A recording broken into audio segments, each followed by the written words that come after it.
Hello. Hello, everyone. How are we doing today? Starting with you, Lyssa. I hope you're having a wonderful week so far. It's been a week. It's been a week. How's today going? Today I have mostly slept. Yay! And then I fucked with my friend while he was streaming.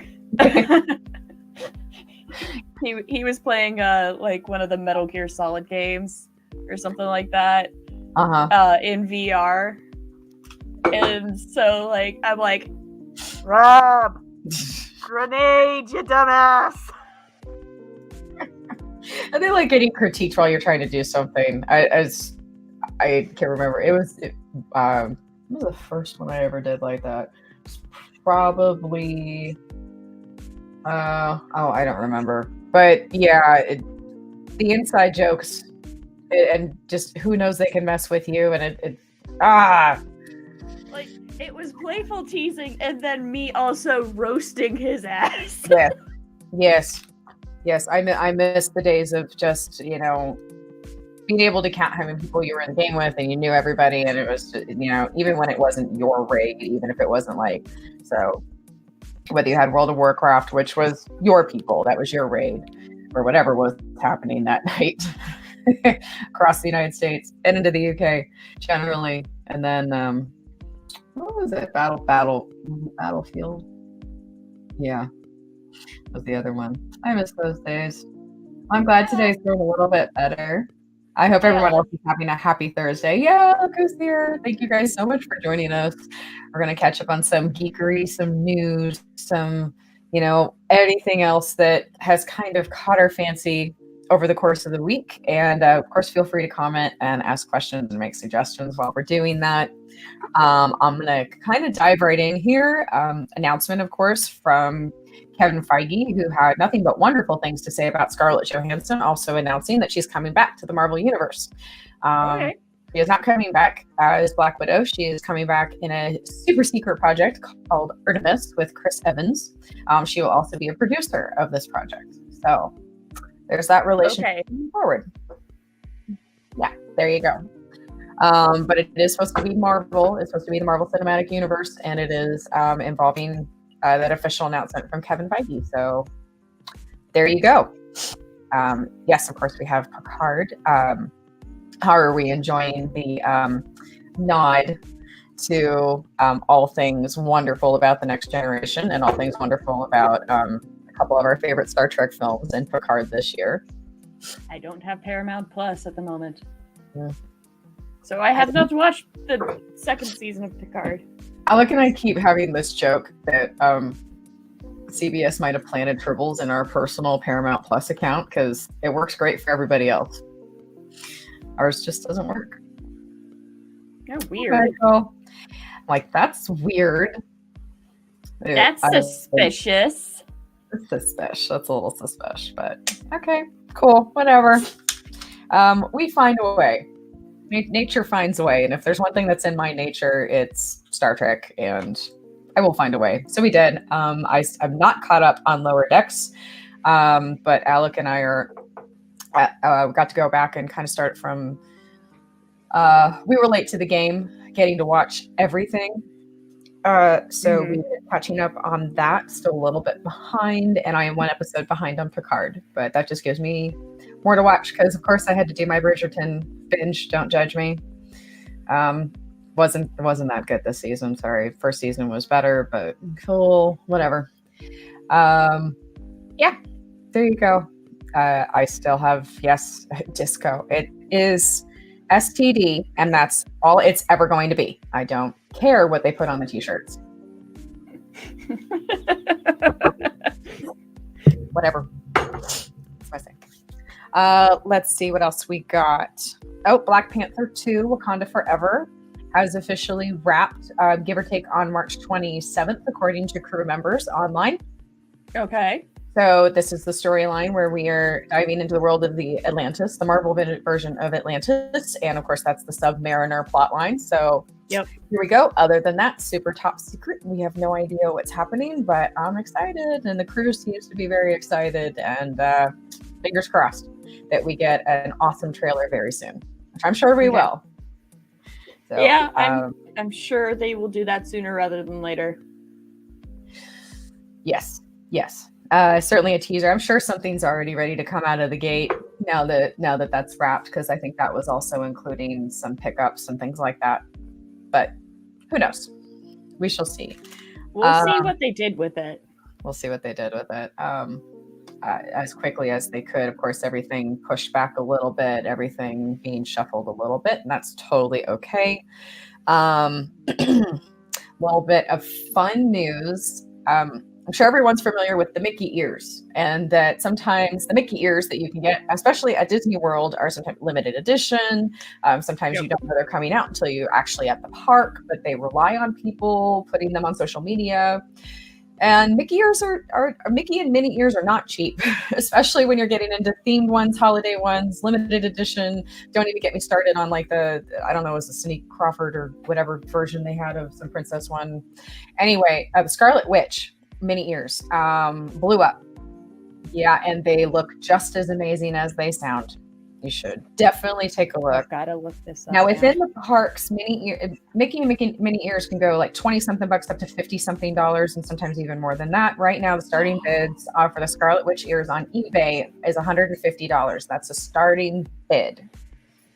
So, yeah, aren't they pretty? Aren't they pretty? They're so pretty. They are absolutely amazing if you have a chance. Sometimes these ears are just like, I really, really, really, really want. Now, I also have friends that make amazing ears, and yes, totally legal. They make amazing ears for themselves, but yep, there they are. Don't they look at, these are like some of my favorite that have ever come out, and I'm kind of a nut for this. The other ones I liked aside from this were the Loki ears. So yeah, not that one, but the one with the this is the official one. These are some Etsy. There are, of course, people making their own versions of the ears, which is amazing. And I someday I'm going to have some personal ears made with, all of that. Yeah, it gets really cute. But here's the official one. There you go. And that's just to show you what merchandise is like every once in a while. But this one, I can't blame them. These are really cool. Yeah, so that's my little shopping day right there. I had to get in there. There you go. Speaking of a little bit of pushback, the Obi-Wan show has been pushed back 2 more days from the 25th to the 27th of May. It will be premiering. And that's my birthday. That's premiering on my birthday. Officially, the first 2 episodes will drop at the same time. So. Okay, so what we need to do is have a watch party on my birthday then, right? Party. Yeah. Yep. Hi, Donnie. Hi, Michael. I see a few other people there. Thank you so much, guys.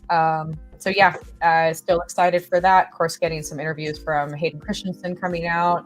Some more photos are out, so go check it out. Speaking of photos, also got to see some pictures from the new Avatar, The Last Airbender series coming out. There are some official photos out, and so far it's looking pretty cool. I'm hopeful. I don't want to say I'm excited yet. I've been burned before. Look. Hey, I don't know. As soon as they pissed off the original showrunners, I was not hopeful. So I'm a little hopeful. But this may be, the idea that we could get a good live action Avatar: The Last Airbender is kind of like me hoping for a good live action Inuyasha someday. It's the hill I'm gonna die on. I do believe it's possible, but it's possible. They just have to do it right, and that's the fucking thing. I still want Adi Shankar to do like a super dark Sailor Moon movie. Ooh. I know, right? He could nail it, but that's again just me super hopeful.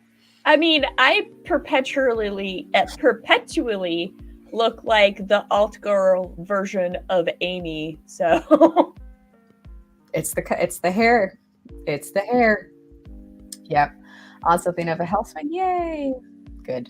Hey, there you go, Olive. Remember when we mentioned, I think we did this on the last episode, we mentioned how sometimes the merchandise release can have major spoilers? Yep. Okay, so if you don't want spoilers for the I Am Groot show, don't look at the merchandise. I'll just leave it at that. I am Groot. I am Groot. So, yeah, there you go. Which another one, I of course, it's I am Groot. And I just, it's going to have such a wonderful place in Marvel forever. Groot is going to have a wonderful place in Marvel forever. Baby Groot, Teen Groot. Oh yeah. Groot 1.0, Groot 2.0. It doesn't matter. We're gonna love Groot. And how easy is that script to write? I mean, come on. No challenge. Yeah. I am Groot. That's all Groot has to say. You could literally put out a short that's like 5 minutes long of just I am Groot saying I am Groot. People would watch it. I would watch it. I would watch it. Kind of for the same reason I would watch, like, what were we saying? If they cast Keanu Reeves and Brendan Fraser in a movie, it wouldn't matter. It would not matter, but we would watch it.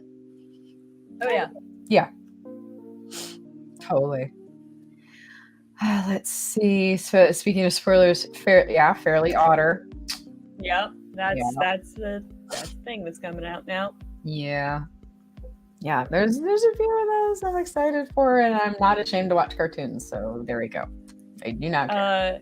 There's so one of the weird like TikTok trends that's going around right now is if you count to 16 with the portion of the Fairly Odd Parents theme song that's like large fries, chocolate shake, da da da da, that part, like that whole thing. If you count to 16 while lip syncing with that, it looks like you're actually properly lip syncing with the song, and it actually somehow works. There's been a few of those, and I'm a little like, ooh, it makes me sound smart. Like, this makes me look like I get away from my biscotti right now.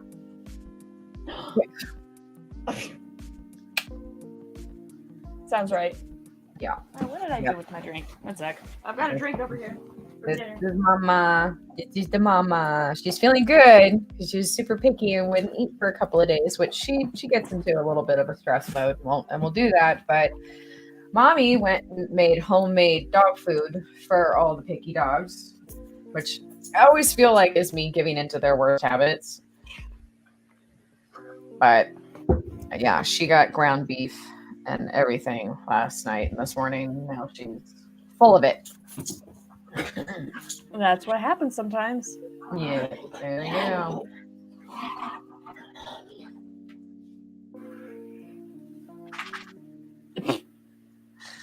Dorks. They are dorks. Yes, but they are adorable dachshund mix. Hi, my weenies. I like my weenies. I can't help it. Hello. Your cheweenies. The cheweenies. So what else is everybody else watching as I go through my notes and I pull up some more stuff? I don't even know what to say about Morbius. I'll be perfectly honest. I didn't get through it. Oof, is it that bad? Let's put it this way. And for different reasons, I totally made it through the first Venom movie, but I also was watching that understanding stuff that, like, I would rather watch the second Venom movie than the first one again. And but I also knew why it was going to get a bit of a following and people were going to want to say, and that had everything to do with Tom Hardy. That had everything to do with like him just going 100% into it.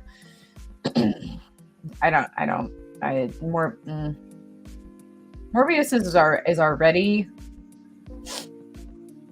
a complicated storyline to hold people's attention with.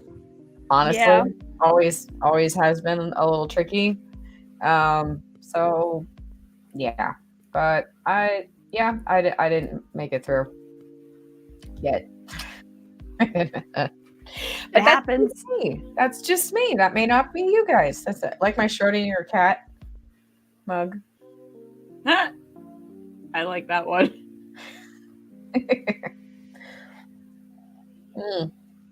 Because until I finish this cup of coffee, I'm both dead and alive.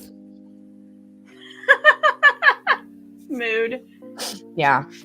Yeah. I've seen the first one in the cinema a tiny bit. I again, with the Venom movies, you know exactly what you're getting. Nobody was trying to hide what type of movie it was. We knew exactly what we were getting. It was, you know, I didn't feel catfished at all. With Morbius, you know, the trailers were a little like, I don't know. It's the kind of trailer I would make if I didn't want people to know how bad a movie was. Damn. Yeah. And that's sad because they're setting up Morbius to be like, because they want Blade to come into the MCU at some point. Because Blade is a badass fucking character. Which, yeah, I badass fucking character, and if done right, Blade could be like a keystone of the universe. 100% could be. He could definitely be a part, like a big part of the next phase for Marvel. Mm-hmm.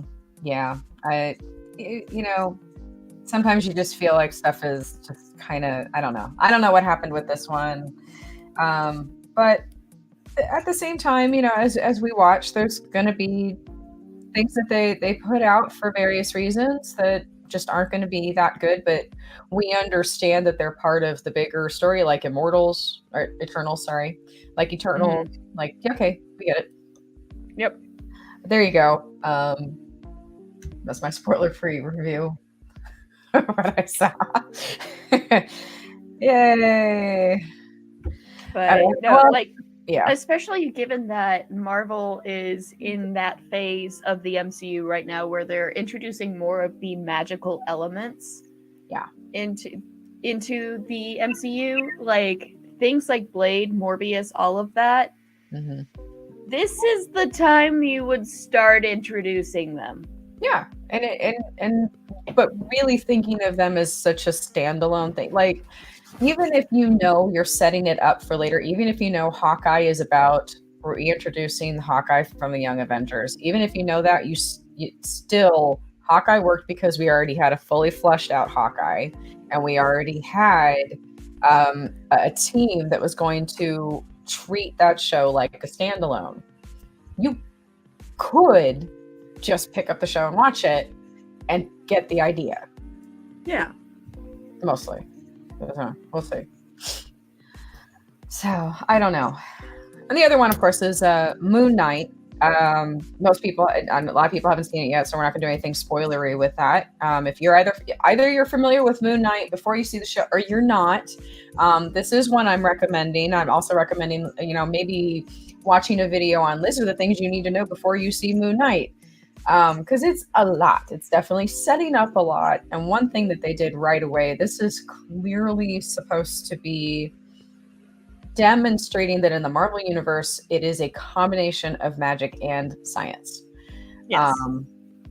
Whether you're talking about Spider-Man, whether you're talking about Doctor Strange, whether you're talking about the Fantastic Four, Scarlet Witch, whatever they're planning to continue doing with all of this, and we'll obviously get a much better picture after Doctor Strange 2 comes out. This is going to be a linchpin show of showing how everything kind of works together. So be prepared for Hydra, be prepared for a lot of throwbacks, a lot of Easter eggs. This is, but it's a lot. It's a lot. And I for me, this is probably going to be a show I have to watch more than once. But yeah, I recommend that one. So there you go. Spoiler free. Yes. Is the Halo show even out yet? Yeah. Yeah, I think I saw it. What did I just see on that? I don't know. I've been flipping through a lot of stuff lately, and Jesus, for like a whole day there, my entire Facebook feed was nothing but Will Smith. No, it comes out tomorrow.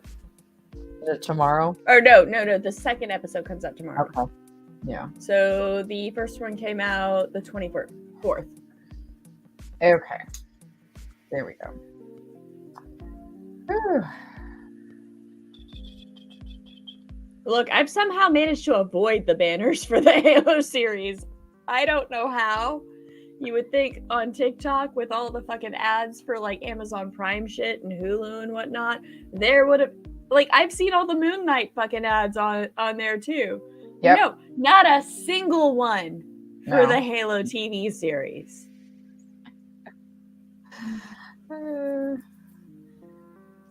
Yeah, I think Watch, I say this, and later on tonight I will see one. The Bob's Burgers movie. Yes, I am excited for that. As Alec rolls his eyes behind my back. Bob's Burgers is genius. Love it. Love all of it. Here's on Thursdays. Okay. Yeah. Okay. I'll read the chat. What? Yeah. Thank you, Michael. We missed stuff. Thank you, Michael. That's what else we got. So, speaking of cartoons and me being totally cool with it, we've got more promos for the Young Justice returning to HBO Max. Okay. Yeah, we got some new stuff there. And good. Glad you can hear us. The Young Justice, I just feel like, especially the first two seasons. I mean, there's a reason that you have to bring it back. You have to bring it back. Everyone's like, we need more. We need season 3. We need this. We need you to continue. And thank goodness for the deal with HBO Max, because Young Justice just nailed so much that works. There were parts of, Phantoms that felt a little forced, but cool. No problem. But I'm excited. And it has a bunch of my favorite characters now, so yay. So there we go. More and more coming to HBO Max. Still waiting for another season of Harley Quinn. But now you gotta call it Harley and Ivy, which would be awesome. They started filming here in Georgia, the Marvel's Werewolf by Night show. Okay. Yeah. So I recommend checking that one out. Recommend checking a little bit of background there. Let's see. And then we got are they trying to do World of Darkness, like Vampire the Masquerade, Werewolf? So it's the Werewolf by Night. Yep, they're gonna do that one. Marvel's Whole of It, and we'll see where it goes. But it just started filming. Most of the cast is announced, things like that. But still a lot of information that we don't have, aside from the mission statement that they put out. It wasn't quite a log line. It was a little more than that, but that's cool. So yeah, keep an eye out for that. Let's see. Why do we need a mission statement for it? Well, it's more like what you would read as, that quick breakdown if you had like a Bible, like a pitch meeting. Synopsis. It's a synopsis, but it's like that just little paragraph synopsis. Anyway, trying to explain what direction they were going to do with Werewolf by Night, because it's more niche, but it's still something recognizable. It's still going to be Marvel, so there you go. We'll see how that goes. But that started filming here just a couple days ago. Let's see. I think we get HBO Max here, though. Where are you at again, Olive? Are you in Canada? Because I think in Canada they've got some, like, certain agreements with certain channels for the HBO Max stuff, exclusives. I could be wrong, but if I remember correctly, that's what was going on. Like, they had agreements for different channels. Sorry, I love that your screen is Natural Born Skeptic. So we've got Natural Born Skeptic. And of course, the question is, why are modern movies so bad? For example, compared with the Tobey Maguire run, all the reboots are horrible, unfortunately, including the latest. I don't know, you might be in a small group that it would depend on why you think they're so horrible. Obviously,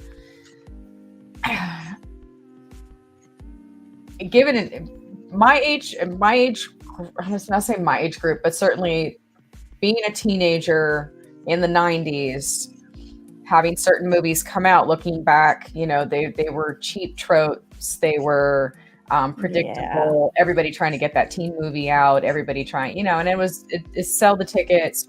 The movies didn't cost anything to make compared to what we would spend on a movie today. Oh yeah. But movies today are competing with much better television than we had before. But also a lot more television than we had before. Now, as far as I part of it is a lot of companies having to, like when you go with Sony and Fox, they were trying to keep the doors open by getting people to come in and see the movies. So they would kind of bank everything on a Spider-Man run because they were really making money on the Spider-Man movie that they made years before.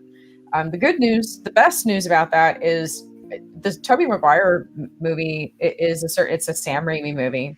It is it's you know, how old is the Tobey Maguire movie now? I'm gonna feel so old. God, hey Google, 20. When was the Tobey Maguire Spider-Man movie made?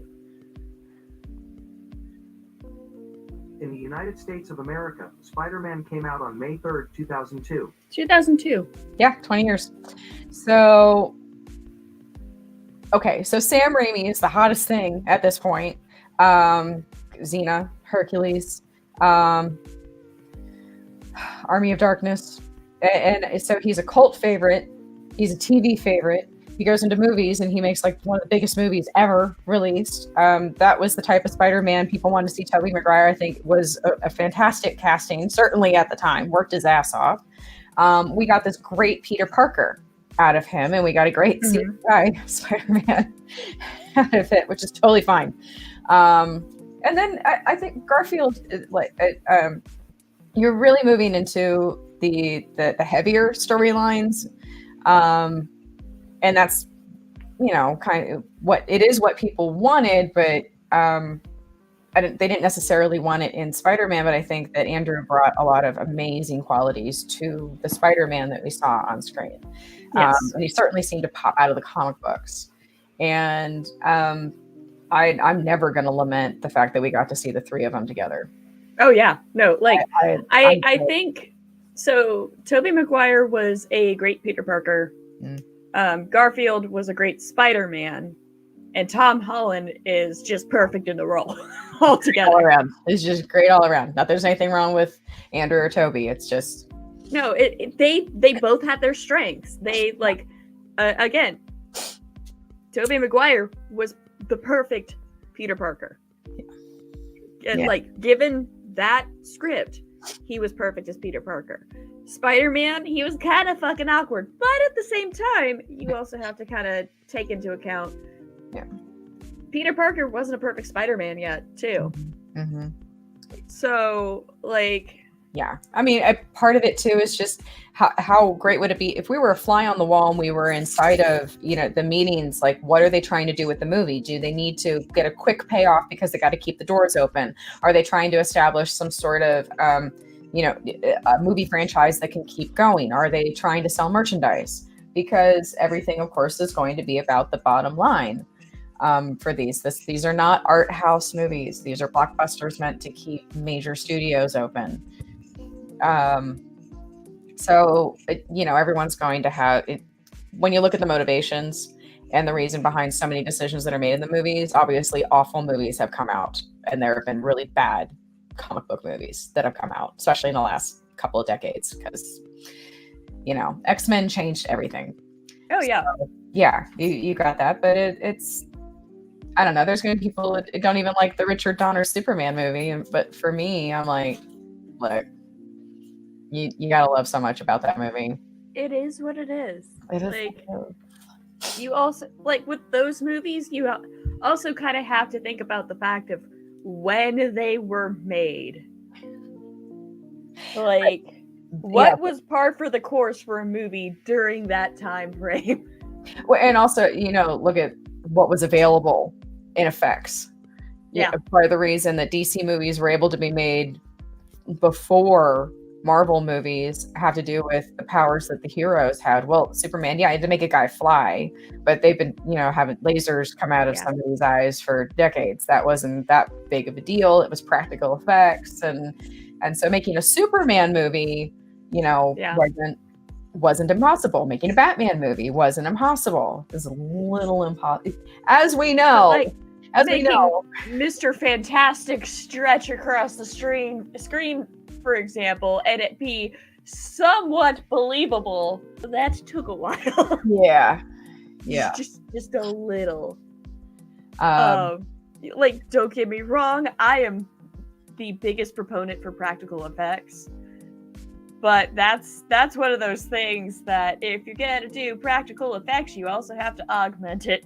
Yeah, if you ever get a chance to pick up the Fantastic Four movie that never was, it was $1 million. It only cost $1 million to make that one. It was meant to never be seen.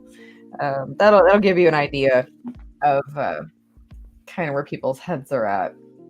But then, of course, that movie was just made so that they could hold on to the property for a little while longer. Yep. And that was it. But everyone's going to have their own opinion about everything that comes out. And there's lots of people out there.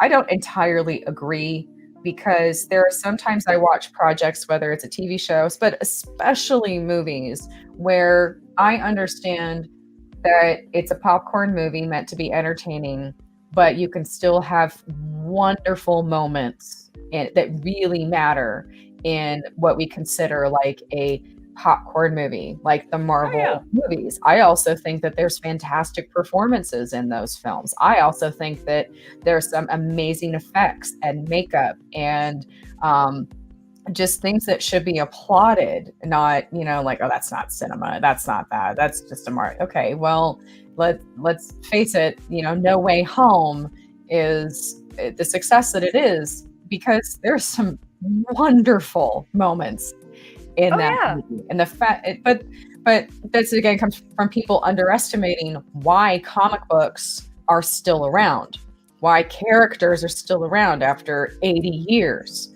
Well, because they've characters that are so ingrained in our society that they've also been used to tell some of the most impactful stories and incredibly relevant stories. And if you're going to dismiss that because something happens to have pictures and a few words in it, then you're really, And see, natural born skeptic, that is another big thing. That's why things like Star Trek, the original series, is still shown on television today on a semi-regular basis in syndication because of the fact they did have good stories. Ones that didn't have good stories and things of that nature, you don't really see on television still. Yeah, it's gonna like you'll have like a niche thing where there's a marathon going on for a very specific day, but that's about it. And again, with storytelling, I try to give credit where credit is due, and you're dealing with very, very, very complicated, layered stories while having to keep people's attention. So I don't think that Gesundheit. I do think that there should be credit given for how difficult it is to tell some of these stories, even though I think in fact, they're so well told that at times we take it for granted. Yeah. Like look where we are. Look at the character development. Look at everything that we now expect from the movies coming out. That took decades. That took incredible collaboration. We take it for granted because it's wrapped up in a shiny box. But I don't think it's fair. I do think there's amazing storytelling going on there. And And see, as you just said, like, it has taken decades to get to the point where we are now with these storytelling techniques on television and movies. And then add in that we do have all these nice shiny effects and everything that you can throw at it too. Yeah. And even something that doesn't have a wonderful storyline is likely to do at least moderately well because, ooh, shiny. Right. Right. Or something can be camouflaged in shiny. And we, again, Exactly. take the story for granted. We take the layers and everything else for granted. If we give credit where credit is due, you know, looking at, I mean, honestly, but this is speaking as somebody who has had a real problem with several productions of Hamlet that I've had to sit through. Because I just like felt like directors like to kind of stroke themselves off using the stage. Yeah. And it's basically, that's all the production's about. And I hate that anyway. Yeah. So as a reference, you know, if you look in the Doctor Strange 2 trailer, one, how many things we're having to dissect and how complicated this universe is becoming, that's an incredible feat. Because so many parts of it are relevant. I think that's a part of incredible storytelling. Especially when you look at, we compare like epic fantasy, epic science fiction in literature. Think about what is being put to screen right now. And it can kind of be encapsulated. There's this one part where we see Doctor Strange sit up in a bed. He's had a nightmare. And the first thing he does is he reaches for his talisman and then he covers his face. Mm-hmm. And this goes a lot to, you know, this little gesture has become huge. That's incredible. You know, understanding of small things, like the little things that add to a story. And these instincts that they're trying to show that he now has, and those little parts tell me that there's obviously people involved who think about this all the time.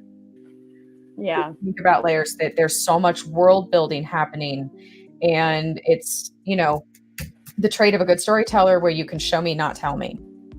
Yes. And it'll be the little things like that, you know, well, like, I want to give credit to. Exposition here and there is fine. Totally fine. But when the entire thing is exposition, we don't need that. I can tell you that, right. That doesn't, like, don't get me wrong, there are plenty of dumb viewers. There are. Yes, not no. While we don't want to underestimate audiences, exactly, that never goes well. We also need to understand that not everybody sitting around us is going to get everything. Yeah. So, like, there is a tightrope walk that you have to do in order to make it work. And that, but it doesn't have to be all exposition. No. And that in of itself, when you can find this fantastic balance between something that everybody in the theater is going to sit through and enjoy, it's going to be a wonderful experience just on a fun level. But at the end, it's also going to hit you because it's like, oh, damn, that was a pretty heavy moment and I'm crying now. That takes a lot to get to, you know, make moments that would appear cheesy or silly in less capable hands as relevant as they can be, as impactful as they can be. If you're watching, you know, I know what's going to happen whenever I watch Cinema Sins. It's going to be 3 minutes of narration. It's like, okay, cool. Narrations, narrator be narrating. I was like, okay, yeah, that's true. You don't even think about it. Like, ugh. Things like go. The only show don't tell are one of the reasons why I love RP in tabletop roleplay games. Because the poignant moments that can happen out of that are just so good. That was loud. Sorry. Again, what was one of the best movies we ever watched growing up was Land Before Time. Yeah. And you hear the voice come on in the beginning of Land Before Time, and you're like, oh, I'm already crying. It's the tree stars. Stop it. You started this, Crysstal. Little foot. Stop it. Yep.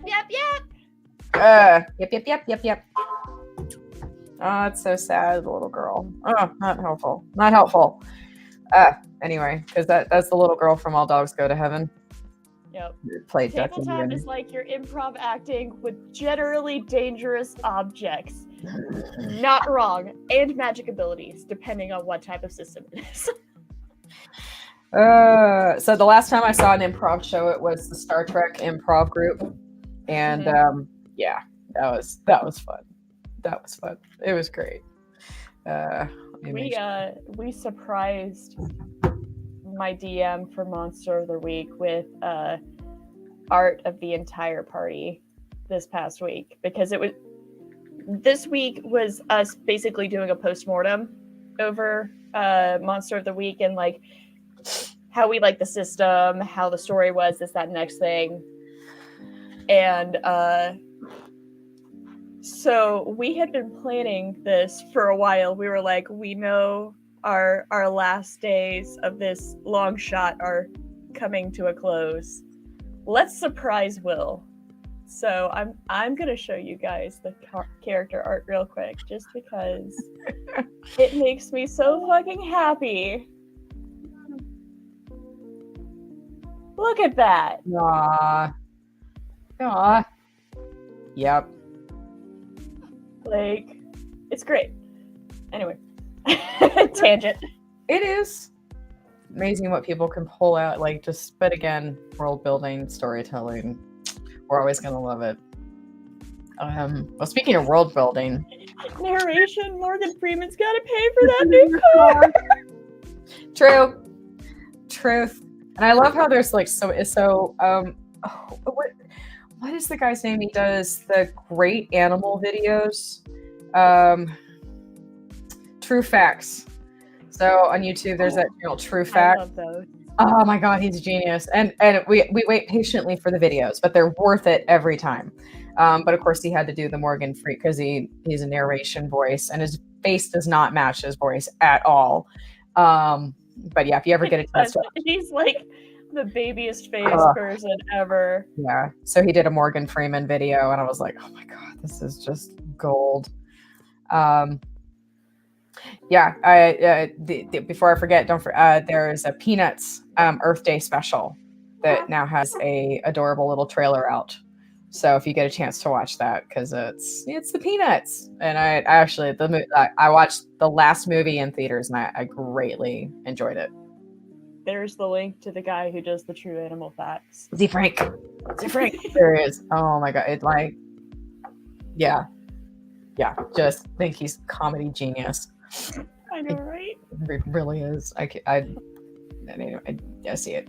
And if you've never watched any of the videos, you are a very lucky duck. You get to go through and watch all of the videos for the first time. And Olive, to answer your question, that is a game called Monster of the Week. Yeah. It's a D6 based system called Powered by the Apocalypse. Very simplified, very easy to get into. I highly suggest it for anyone who wants to get into tabletops. If D&D is not your thing because you think it's too complicated, Powered by the Apocalypse is really easy to get into. Yep. Sad Cat Diaries are also really good.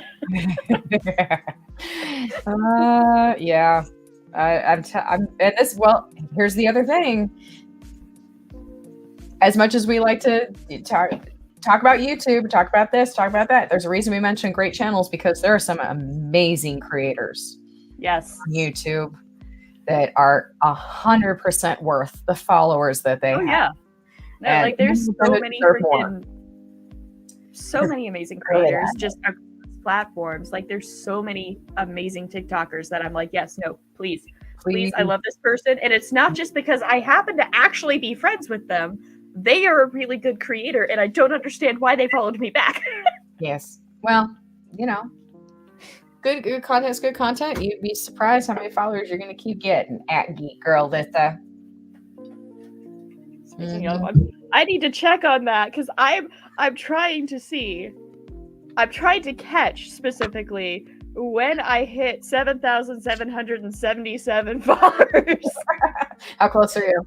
3 away. Oh God. It's like watching the meter. It's like you plan on watching the meter roll over on the car, and then you miss it. You're like, I gotta go back like Roger and do it again. And that's come on. Okay. So and I'm getting so close to 100,000 likes too. Yeah. That's like really weird for me. I'm like, wait a minute, what? When is that milestone gonna happen? I'm 500 away. Yay! That's not that many. So we will bring up the other Oscar stories, starting with, of course, how much more so many of us love Lady Gaga right now. Yes. Oh my gosh. She is such a queen. Yes, and such a fan. She said she's like the cutest fangirl. Just like I loved watching her, do the tribute to Julie Andrews. Yes. She's just such an honest love of music and so honest love and really one of the best voices of our generation. Yes. I'm ecstatic that such success is happening to a person that, as far as we know, is just amazing. Yeah. So there we go. So if you missed it, there is a wonderful moment worth watching with her and Liza Minnelli at the Oscars, and applause all around for that. And of course, again, a woman has won Best Director. So the other Oscar story, Jane Campion. I always want to say champion, and she is a champion tonight, but Jane Campion has won for Best Director for The Power of the Dog, which of course has one of our favorite actors in it. So, yay. Because Kenneth Branagh didn't need another one. Give it to someone else who also deserves it, damn it. The 90, yeah, because Kenneth Branagh has an Academy Award, 4 BAFTAs, 2 Emmys, and a Golden Globe. Yeah, this one. And his new movie, I would highly recommend. His new movie that out was Drive My Car. Belfast. Drive My Car was the other nominee. So for Belfast, which is basically his family's story. It's Kenneth Branagh. Yeah. He still has like the quintessential Hamlet movie out there.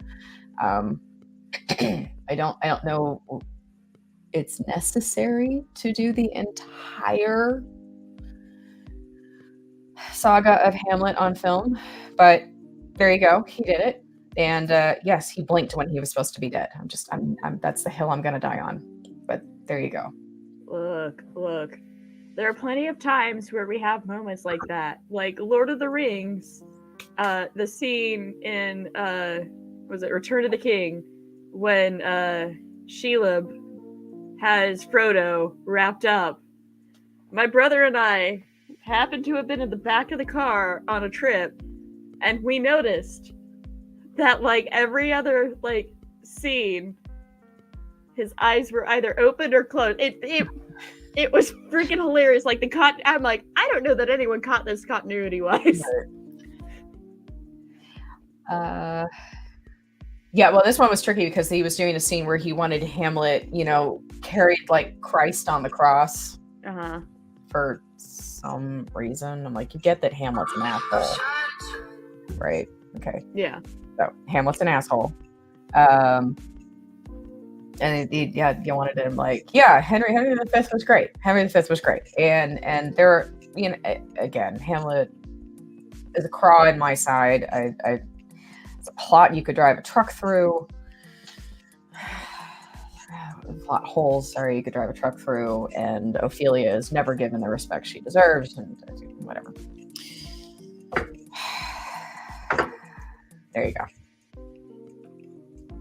Because I'll just keep talking about that. That's the problem. Y'all need to understand. Y'all think you're geeks. Here's the geekery.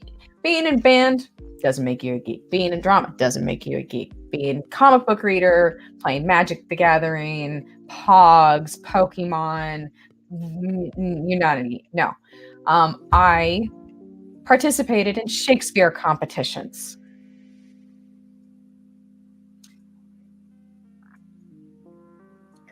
Look, I'm the person that while playing Pokemon Legends Arceus, I immediately went off on a geeky tirade when I came across Kogita.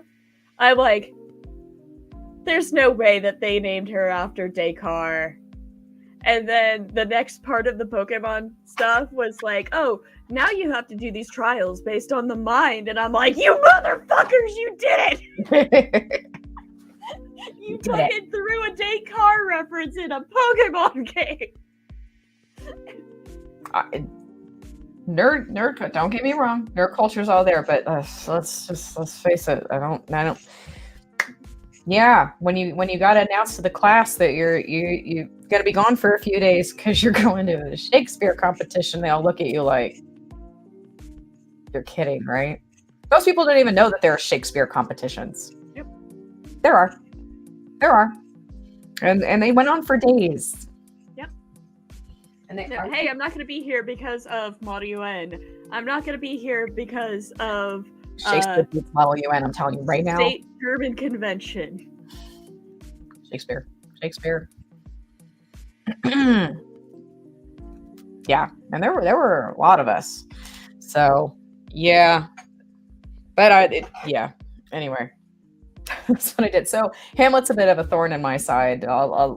Several of those things are, and it's basically there are just times I feel like it's you mean Klingon? Try speaking Klingon? Yeah, try doing try speaking Klinger from MASH.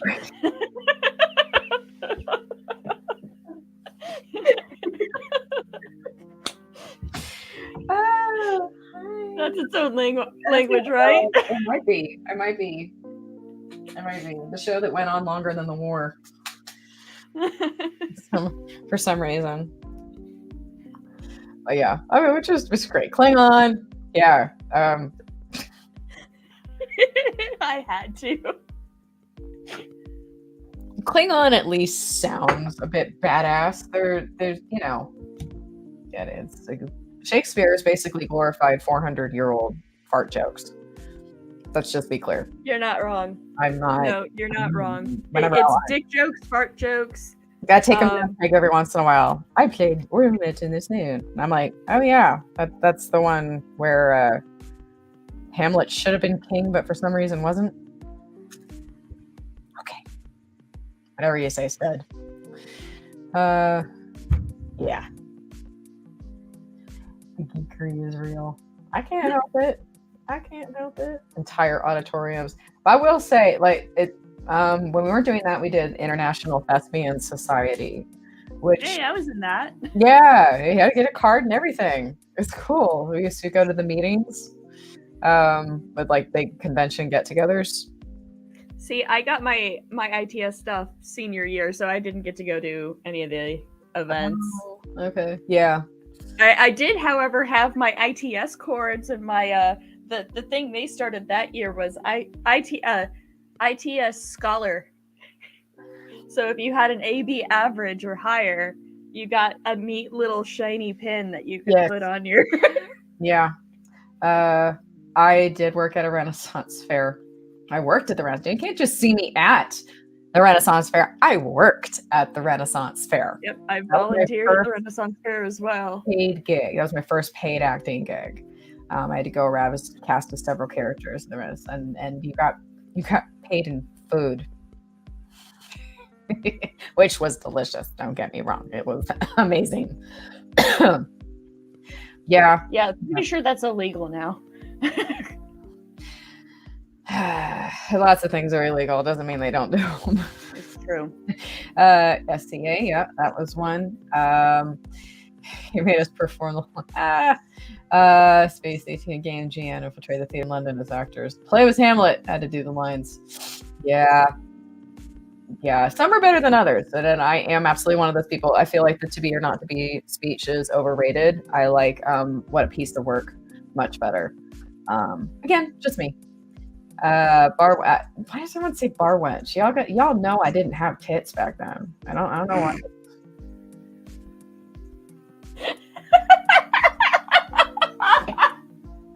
The out of context lines in this episode alone. Pretty sure Alex was watching somewhere. He was like, "What did you say?"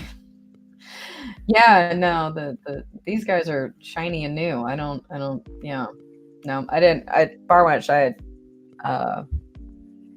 No.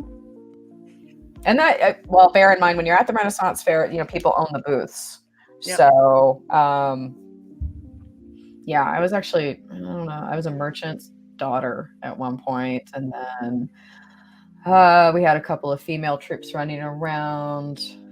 It was cool. And then I worked for the falconry heath. For a while. Damn bird tried to take my head off 3 times. Asshole. Not even the birds were a whole nother level. Like falconry is a whole nother level. Yep. How do I this? Well, they said bar wench. What'd y'all say? Read the thing. Yeah. Look, at some point we need to all go to the Renfest here together. Yeah, I keep missing it. I have a fantastic. I have my costumes still. I swear they still fit mostly. So if not, I've got stuff that would probably work for you. Like we can adjust it some. I mean, that's the good news is most of the costumes will fit a great variety of people. That's so, like we can figure something out, Crysstal. Guildenstern. Yeah. Oh yeah. I think like you guys come spend the night here, and then we go to Garth. You're much closer than we are. Yeah, I am. Because Fairburn's just around the corner. Yeah. It's like 30 minutes. Yeah, no, at Renaissance fairs, I highly recommend. And I've taken Alec to 1 or 2 since then, but it was, I don't know, we still got to do the Atlanta one. I think that's going to still be one of the better ones that we can go to. Yeah. Garth is a really good one to go to. Yeah. Because unlike a lot of the other ones where it's like basically a tent forest, like Garth is actually a proper fairgrounds that it has a lot of wooden structures. Yeah, that was the because a lot of the same troops that I worked with in Arizona also do the one here in Atlanta. They do the one in New York because there's the bigger shows that go around. It's like Dead Bob. The same Falcon. Which, speaking of, the original Dead Bob passed away. He did. I saw that. My brother sent me a message about it. He's like, no wonder we didn't see him last year. I'm like, you realize he has not been coming to Atlanta for like the past 15 years, right? Out. Yeah, he franchised out a while ago. Yeah. Which the guy who's been doing Atlanta has not been that guy for over a decade, well over a decade at this point. Yeah. But I mean, Dead Bob was. It was a tear because Dead Bob. There's a lot of people who felt like that was a lot of success when you had other shows that I guess you could say had more talent per se. Dead Bob was I don't know. We say it's like a gitch. It's like gitchy. It was what it was. It wasn't even a ventriloquist. It's basically the same fucking thing every goddamn year. Yes. There's not much to change up for Dead Bob. But it worked. And all that. So Dead Bob franchised out. That's how big the show got. Like if you've never seen a Dead Bob show, if you've never been to a Renaissance Fair that could handle a Dead Bob show, because Dead Bob was such a draw that it was like it was the bigger Renaissance fairs. Like she was saying, the one in Arizona is a permanent fair. It's a permanent ground. It's only a Renaissance fair. All of the structures are permanent. It's goes on for a couple of miles out in the middle of nowhere, and only for those 2 months a year. Yeah. But does just fine. Well, and like they've branched out to like they did a Halloween something there this past year. That would be good. They also rent out to the film industry on a semi-regular basis because, like, they filmed Loki at Garth. Yep. They filmed a couple Alton Brown Good Eats episode things there. I'd like to see a Christmas Village. I'd go out if there was like that would be brought the crafters in for a Christmas Village. Like that would be cool. Like that would be really Garth used to actually do it twice a year when I was younger. Mm-hmm. There was a spring one and there was a fall one. But I think as time went on, like and more Renaissance fairs popped up, a lot of the actors were like, no, well, we're going to be over here for this Renaissance fair, so we can't come to Atlanta. And so like they're like, okay, so we'll just keep the spring one, which has better weather anyway. Yes, and go from there.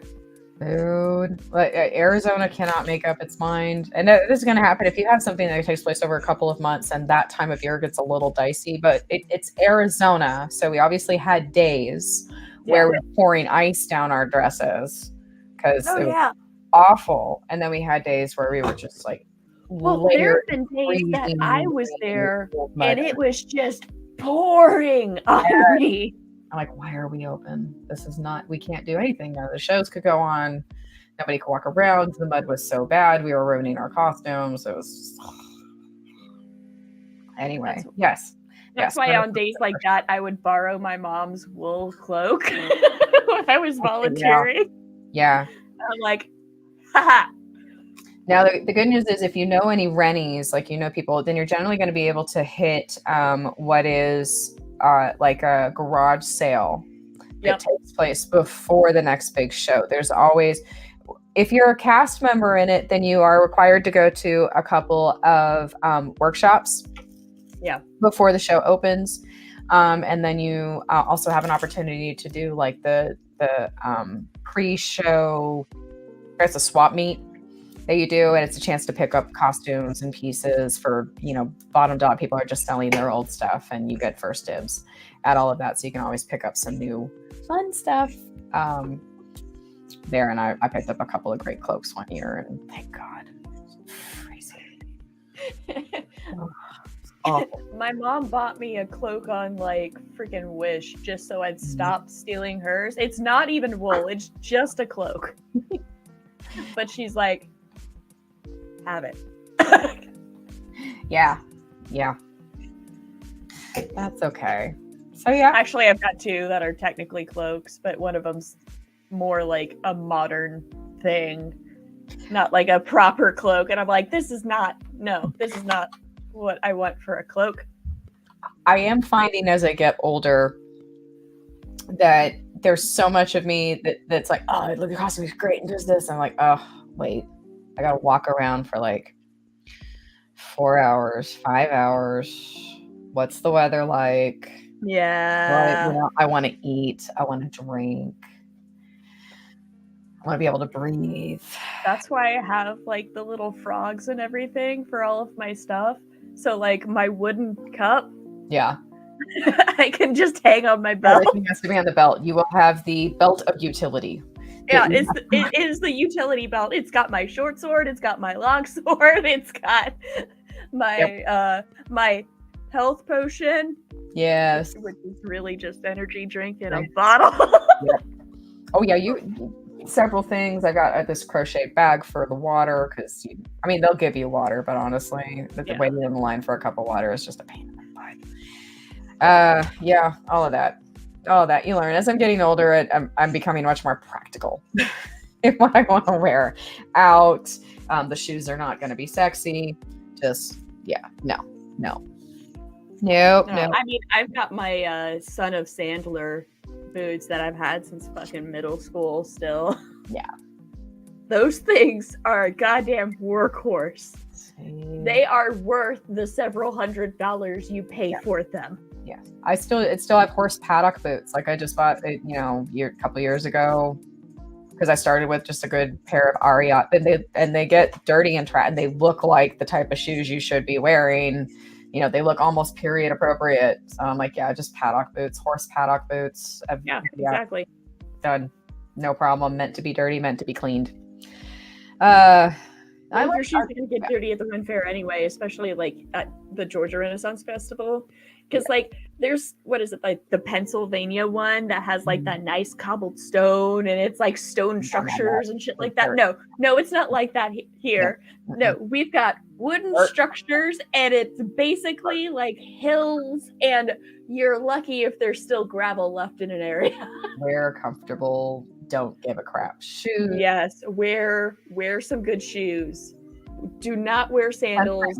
You are going to be walking for a long time. Lots of sunscreen because you are going to get burnt in some weird places. It's going to be a weird tan line. That's going to be hard to do. Oh, yeah. Especially if you're wearing like corsets and shit like that. Yeah. Oh, yeah. It's going to be a problem. Well, I think it's that time. I believe you are correct. Okay. Yep. Well, guys, thank you so much for sticking with us. Thank you so much for joining us tonight. Yes. Like I said, I hope you guys are already having a fantastic week. I hope you have a great weekend. Lyssa, I hope your week allows for some more rest. I'm going to be playing Tiny Tina's Wonderland with my friend Rob tomorrow. Okay. So I'm not sure I'm going to rest because we're both going to be manic as fuck and also making very inappropriate jokes because the Sporomancer has a little mushroom companion and it looks like a tiny dick. Yes. Complete with an ass. Awesome. All good. Anyways, thank you all for being here, and we will see you hopefully next week. Life willing. Who knows? But thank you all again. Don't forget to look for @GeekGirlLyssa absolutely everywhere. And then Heart of Crysstal, more updates coming soon. I'm Crysstal. She is Lyssa. This has been Two Geek Girls. And be sure to live long and prosper. Thank you. Bye. Bye.